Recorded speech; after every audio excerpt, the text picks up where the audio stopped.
Good morning, everybody. Mike's MMA Picks here with your Fight Morning Quick Card Breakdown show brought to you by BetDSI, as well as MMA Oddsbreaker. We're here for UFC Vegas 20, where we have Jair Rozenstruik taking on Ciryl Gane. And we've only have 10 fights for this card, so you're going to have to get crafty when it comes to DraftKings construction.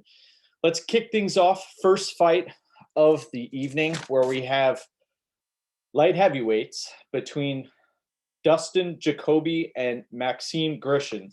Maxime Grishin, veteran of the sport with a 31-8-2 record, has fought the who's who throughout multiple promotions. We've seen him in the PFL and other organizations. 7,700 in DraftKings plus 155 underdog. I must say that Grishin came in overweight here.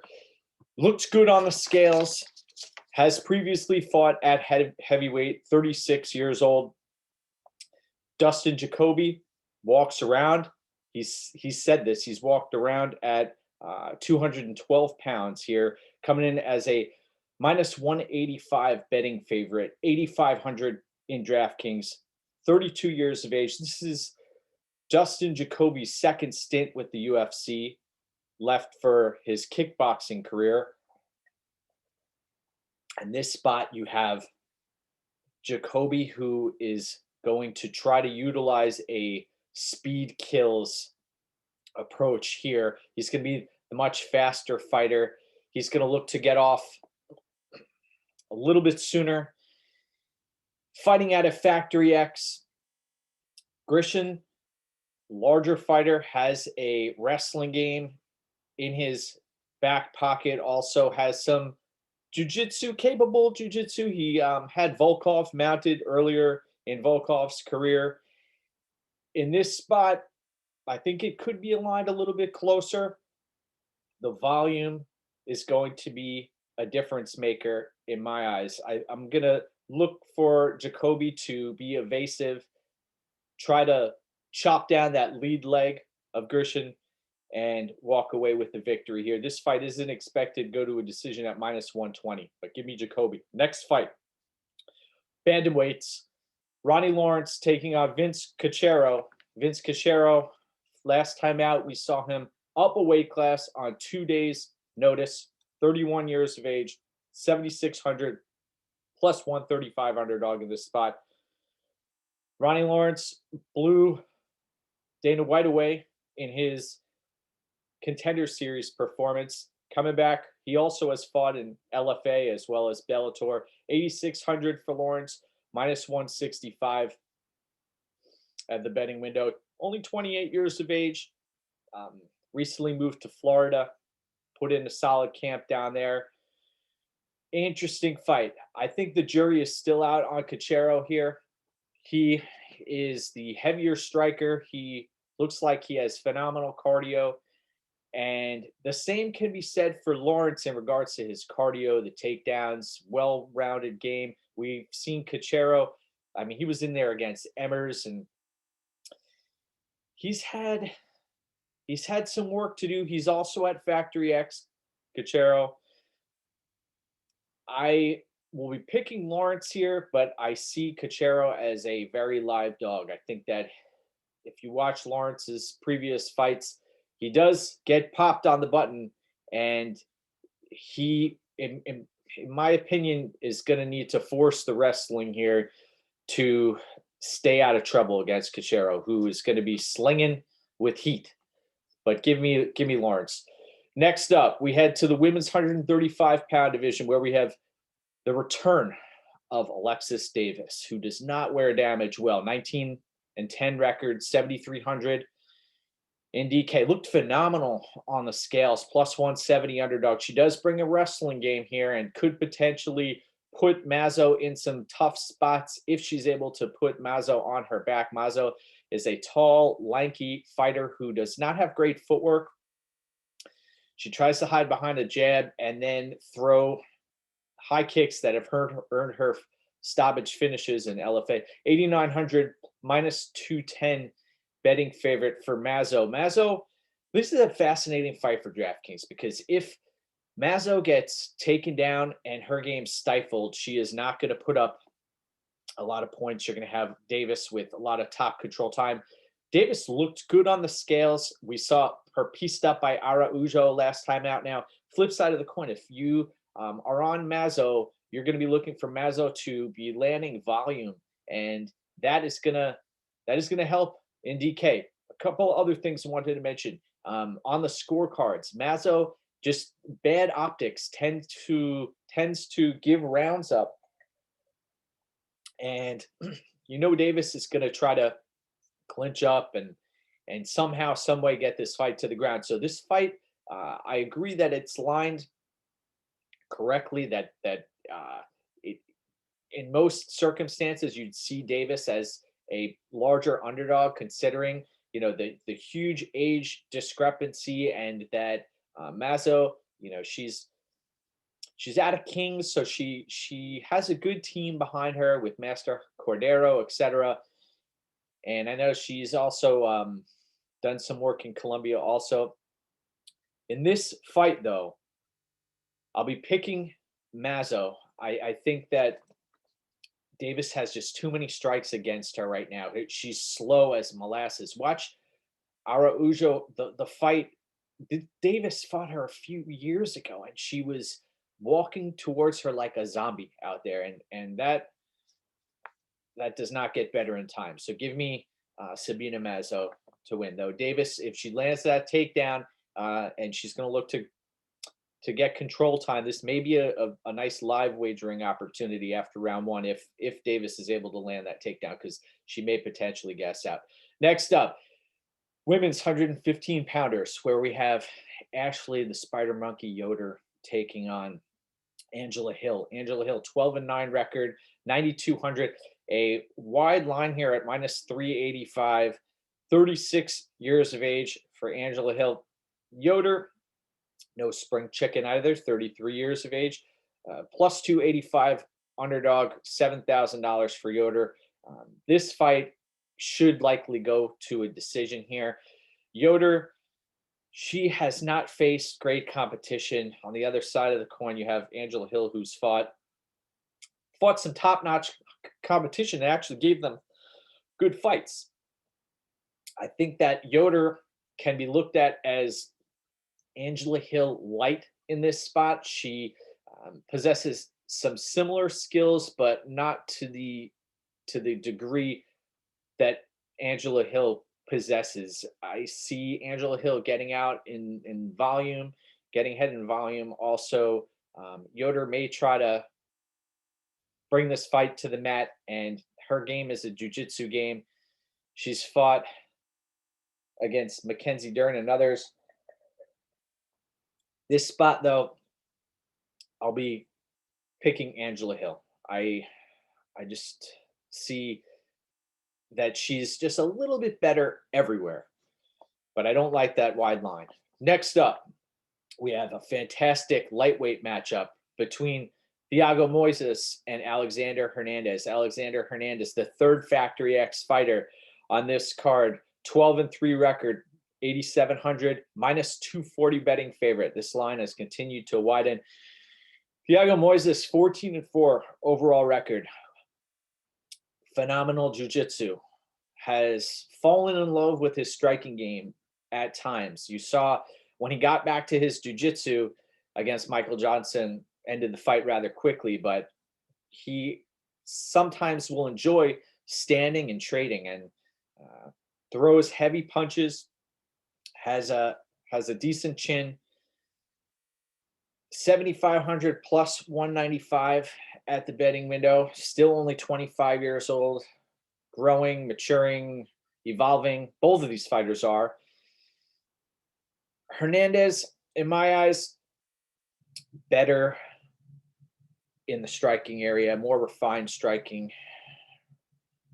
I know he's received some hate as far as his cardio goes, but he burns a lot of energy early in fights. And I think that move to Factory X is going to help him here. He's got to be careful not to get caught in anything on the ground. He is, in my eyes, the stronger fighter physically. he may not pack a heavier punch, but his work rate, that is the key to this fight. His work rate should help propel him to victory. So give me Alexander Hernandez to win. Next up, we have Alex Caceres taking on Kevin Croom. Caceres, 145 pounds, 17-12 record. Both of these fighters have 12 losses on their record. Kevin Croom, we saw last time out against Roosevelt Roberts, came in there and, he got right to it. And that's what he does in most of his fights, tries to lock up a submission, pressure fighter. Caceres knows what's coming. He's a very chill guy out there, lets the fight come to him, has very porous takedown defense, but has been able to right the ship in many instances versus lower competition. And Kevin Croom is lower level competition here. I think a lot of people are going out of their way to play Kevin Croom, and I do see, those 7 submission losses on Alex Caceres' record. Caceres, big price tag in DraftKings, 8,800 minus 195 at the betting window. Now that he opened up as a pretty wide minus 300 favorite. Croom is going to look to take Caceres down, pin him down, and try to lock something up. That's what he's done in many of his fights. I suspect he'll do the same here. Croom, I see where people are going with his DraftKings price. I think that he could potentially surprise Caceres here. Though Caceres is a savvy vet himself. He has a much better striking. And the longer this fight goes, I know Croom is also fighting out of a great camp with Glory and James Krause, but I still feel that Caceres has the better hardware here and is the more well-rounded, more highly skilled fighter. So give me Alex Caceres to win this matchup. Next up, we have a phenomenal bantamweight rematch between Pedro Munoz and Jimmy Rivera. Jimmy Rivera, 23-4 record. You look at who Rivera's been in there recently with Cody Stamann, Peter Yan, Aljo, John Dodson, Marlon Moraes. He's fought the who's who. And you even look on the regional scene, he's fought phenomenal fighters. And on the other side of the fight, you have Pedro Munoz, 18-5 record, who is a tank. Both of these guys have won me a lot of money through the years. 7,900 for Munoz, plus 120 underdog. You look at Munoz's past fights against Frankie Edgar. I had him winning that fight against Frankie Edgar. He just couldn't put Edgar away. Knock on Munoz is his head movement, and he doesn't have the best footwork, but he's putting it together. He's getting better fight after fight. This is in a lot of ways this tough fight to call, but the deeper you look, you see Jimmy Rivera does have the more polished striking here. He does run into a brick wall sometimes late in fights. I was at his fight against Almeida. Some sketchy moments in that fight. There have been a few others. The Peter Yan fight, I know he got dropped a couple of times in that fight, but he did fare well. The Aljo fight, he has difficulty fighting opponents who are long, and Munoz has a fairly short reach. I think these guys are going to trade in the pocket. I see the longer this fight goes, it's a matter of, I know Munoz, he has ultimate faith in his chin. He's never really been hurt badly. He's been taken down, and Rivera's not going to take him down. The risk of the guillotine is too great. 8,300 minus 150 for Rivera. I'll be siding with Jimmy Rivera here. I think he just has a little too much for Pedro Munoz. I think he's going to be too slick. I think his striking is going to be on point. And Munoz, the longer this fight goes, he's a dog. He could potentially look to chop down that lead leg of Jimmy Rivera. That's one of his greatest tools. And we saw Munoz also has they have a number of common opponents. So I'm not going to, the Aljo fight, both of these guys faced him and lost him. That fight doesn't really work well when you're breaking down stylistic matchups here. But this fight already took place once. Both fighters have evolved slightly. I'll be picking Jimmy Rivera. Next up, women's 125 pounders, where we have Mayra Bueno Silva, 7-1 record, taking on Montana De La Rosa, 11-6. Montana De La Rosa still only 26 years of age, 7,800 plus 105 underdog. Interesting fight. You watch Bueno Silva. She's a wrecking ball. She reminds me of Amanda Lemos, minus 135 favorite. De La Rosa, she's another fighter out there who gets touched up and starts to wear damage in her fights. She is the better takedown artist, better wrestling here. But as far as jiu-jitsu goes, Silva, you look at, I believe she has 5 submission victories. She has problems when she ends up on her back, though. And we saw Moroz put her on her back. That was disturbing. But then you also saw the way Bueno Silva made her way back to the feet and made that fight interesting and almost took that victory. The Barella fight, I don't put much stock into that. This should turn into a war, this fight. De La Rosa does have good cardio. I will be leaning and picking Bueno Silva. I think that the damage that De La Rosa is going to be taking is going to be great in this fight. If she isn't able to put Bueno Silva on her back, she's going to run into trouble on the feet. I see that people are saying that her stand-up is improved. I do see that. She's come a long way, but it's still not there. Araujo piecing her up, and Bueno Silva is not afraid to throw for the fences. That's what she does. The Chute Bucks style, that low leg kick. De La Rosa is going to have to get this fight to the mat, and she's got to be careful because this Bueno Silva is a tricky puzzle to solve. So give me Silva. Next up, we head to the co-main event of the evening, where we have Nikita Krylov, who, believe it or not, has been in the UFC since 2013, my friends. Krylov, 27-7 record.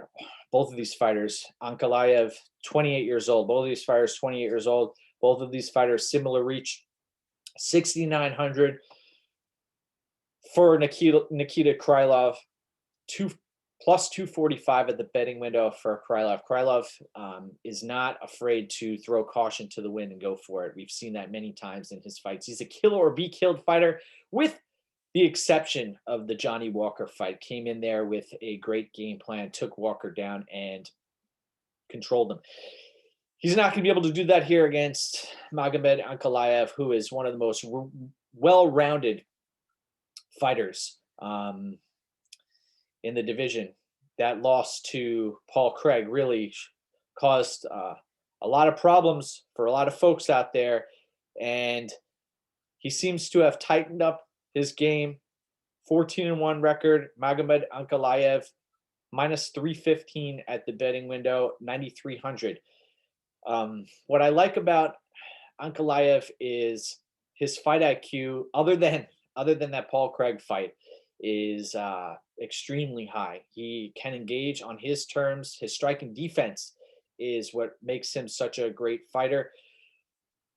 Krylov is going to go for it here. He's going to make this fight interesting. It could be very dangerous during specific portions of this bout, especially if Krylov goes for broke attempting submissions. Ankalaev, I think, is going to be one step ahead just about every moment of this fight. This fight could go to a decision.